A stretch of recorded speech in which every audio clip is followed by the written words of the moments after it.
भाई अगर आपका बजट कम है और आप कंफ्यूज हैं कि आप i7 3rd जेन लें या फिर i5 4th जेन, तो रुक जाए, क्योंकि आज की वीडियो के अंदर मैं करूंगा एक ऐसे कंपैरिजन जिसमें सिर्फ नंबर्स नहीं बल्कि रियल परफॉर्मेंस का ब्रेकडाउन होगा। गेमिंग, एडिटिंग, स्ट्रीमिंग सब कुछ, और सबसे इंपॉर्टेंट बात ये कि क्या एक पुराना i5 i7 को बीट कर सकता है कि नहीं। तो चलो शुरू करते हैं बिना किसी बकवास के। दोनों ही सीपीयूज पुराने दिनों के लेजेंड्स हैं। i7 3rd जनरेशन के अंदर आपको मिलते हैं 4 कोर और 8 थ्रेड्स, जबकि i5 के अंदर आपको मिलते हैं 4 कोर्स और 4 थ्रेड्स। बेस फ्रीक्वेंसी जो है i7 की वो 3.4 गीगाहर्ट्ज है और जो मैक्स फ्रीक्वेंसी है वो 3.9 गीगाहर्ट्ज है, जबकि i5 की बेस फ्रीक्वेंसी 3.2 गीगाहर्ट्ज की है और जो उसकी मैक्स फ्रीक्वेंसी है वो 3.6 गीगाहर्ट्ज की है। अब यहाँ पे नजर आ रहा है कि i7 जो है वो ज्यादा पावरफुल है, लेकिन यहाँ गेम खत्म नहीं होती। पहले हम बात करते हैं गेमिंग के बारे में। तो देखो भाई, अगर आपने यूज करना है जीपी वगैरह RX 580 570 वगैरह, तो दोनों ही सीपीयू की जो परफॉर्मेंस है वो आपको सेम मिलेगी, लेकिन जो i5 4th जनरेशन है उसकी ऑप्टिमाइजेशन काफी अच्छी है, क्योंकि उसके अंदर आपको नया हैजवेल आर्किटेक्चर मिलता है जिसकी आईपीसीज काफी स्ट्रॉन्ग है। खैर इतना टेक्निकल नहीं जाता, आपको सिंपल वर्ड्स में बताता हूँ। आपको जो है इन दोनों सीपीयूज के अंदर एफपीएस का डिफरेंस इतना खास कोई नहीं मिलेगा, लेकिन जो i5 4th जनरेशन है वो काफी स्मूथ गेम चलाता है, स्पेशली मॉडर्न गेम जिसके अंदर की आपको सिंगल कोर परफॉर्मेंस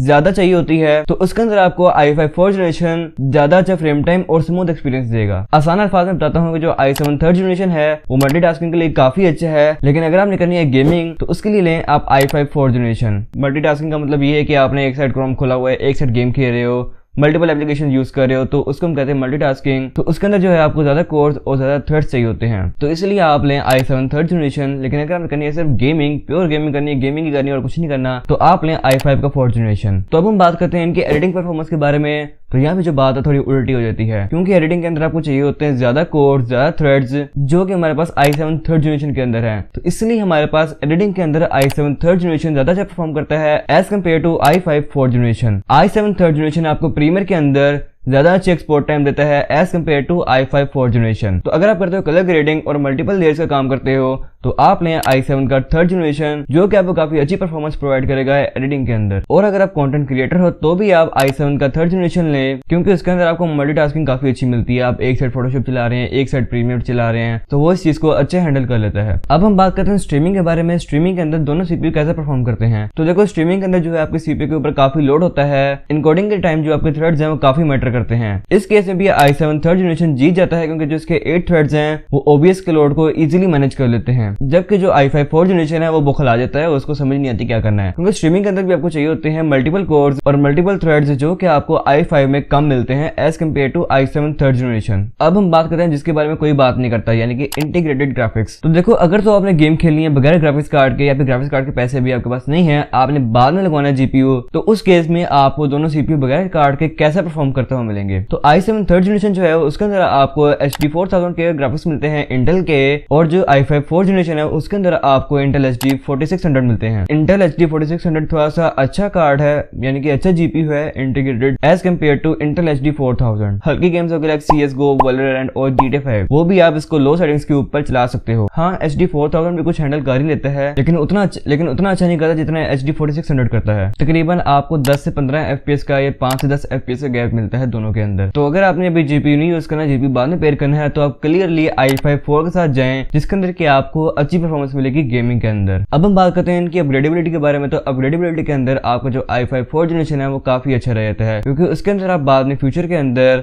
i7 का 4th जनरेशन लगवा सकते हैं, लेकिन i7 का जो 3rd जनरेशन है वो मैक्स सीपीयू है, जो कि उस मदरबोर्ड के ऊपर लग सकता है। i7 3rd जो है वो H61 के मदरबोर्ड पर लगता है, जिसके ऊपर कि आप इससे ऊपर का सीपीयू नहीं लगा सकते, जबकि जो i5 4th जनरेशन है वो लगता है H81 के ऊपर, जिसके ऊपर आप मैक्सिमम i7 का 4th जेन लगा सकते हो। दोनों ही सीपीयू जो है DDR3 की रैम सपोर्ट करते हैं, तो रैम कितना कंपैरिजन बनता नहीं है। तो अब हम बात करते हैं इनकी प्राइसेस के बारे में, और ये बात करते हैं कि वैल्यू टू मनी है कि नहीं, आपको ये 2025 के अंदर लेने चाहिए कि नहीं। तो i7 3rd जनरेशन जो है आपको 6 से 7 हजार का मिलता है लोकल मार्केट के अंदर, और जो इसका मदरबोर्ड है H61 बेसिक मदरबोर्ड वो आपको मिलता है 4 से 5 हजार रुपए का। 16 GB की हम लगाते हैं DDR3 की रैम, तो हमें पड़ेगी 4 हजार रुपए की। तो ये पूरा जो कॉम्बो है आपको पड़ता है तकरीबन 15 से 16 हजार रुपए का, जो कि काफी अच्छी डील है अपनी परफॉर्मेंस के हिसाब से। और अगर हम बात करें i5 के 4th जनरेशन की, तो वो आपको मिलता है तकरीबन 5 से 6 हजार रुपए का, और वो लगता है H81 मदरबोर्ड के ऊपर, जो कि आपको मिलता है 6 हजार रुपए का। और उसके ऊपर भी अगर हम लगाएं 16 GB DDR3 की रैम, तो वो आपको पड़ेगी 4 हजार रुपए की। तो इसी कंबाइंड कॉस्ट भी आपको पड़ती है तकरीबन 15 हजार रुपए। दोनों की प्राइस आपको सिमिलर मिलती है और परफॉर्मेंस भी आपको तकरीबन सिमिलर ही मिलती है, लेकिन अपग्रेडेबिलिटी के अंदर जो आपका i5 है वो लीड ले जाता है। अब मैं सारी बातों को करता हूँ समराइज, और आपको बताता हूँ कि आपके लिए कौन सा सीपीयू ज्यादा अच्छा है। तो देखो, अगर तो आपने करनी है सिर्फ गेमिंग, प्योर गेमिंग करनी है, कुछ और नहीं करना, या फिर मैक्सिमम यूट्यूब वगैरह देखना है, इंटरनेट चलाना है, तो उसके लिए आप ले सकते हैं i5 का 4th जनरेशन, क्योंकि उसकी सिंगल कोर परफॉर्मेंस जो है i7 थर्ड से अच्छी है, जो कि आपको अच्छी गेमिंग करवा देगी। और अगर तो आपने करनी है एडिटिंग या फिर स्ट्रीमिंग वगैरह, तो उसके लिए आप लें i7 का 3rd जनरेशन, क्योंकि उसके अंदर आपको 4 थ्रेड्स एक्स्ट्रा मिल जाते हैं, जो कि आपके मल्टीटास्किंग के अंदर काफी हेल्प करते हैं। वैल्यू के हिसाब से दोनों बराबर हैं, आपके ऊपर है कि आपने कौन सा लेना है, कौन सा आपको सूट करता है, कौन सा आपके वर्क फ्लो के हिसाब से अच्छा रहता है। अगर आपकी जगह पे मैं होता तो मैं i5 का 4th जेन लेता, उसको मैं रख के यूज करता, और जब मेरे पास पैसे आते फ्यूचर के अंदर तो मैं उसको i7 4 के ऊपर अपग्रेड कर लेता, जिससे कि मेरी परफॉर्मेंस जो है काफी ज्यादा इंक्रीज हो जाती। बाकी डिसीजन आपके ऊपर है कि आपको कौन सा सूट करता है, आप वही लें। वेल अगर तो आपका बजट इससे ज्यादा है और आप कंफ्यूज हैं कि आप i7 4th जेन लें या फिर i5 6th जेन, तो आप ये वीडियो देखें। इस वीडियो के अंदर भी मैंने प्रॉपर कंपैरिजन किया है कौन सा सीपीयू अच्छा है, कौन सा नहीं अच्छा। तो ये थी आज की वीडियो। मैं कहता हूँ आपको आज की वीडियो अच्छी लगी होगी, इस वीडियो से आपकी काफी हेल्प हुई होगी। अगर आपकी इस वीडियो से हेल्प हुई है तो मेरा एक सब्सक्राइब तो बनता है, और शेयर करो उस वीडियो को उस दोस्त के साथ जिसने कि फ्यूचर में पीसी लेना है या फिर उसके पास इन दोनों में से कोई एक सीपीयू पड़ा हुआ है। मैं मिलता हूं आपसे अगली वीडियो में, तब तक के लिए अल्लाह हाफिज।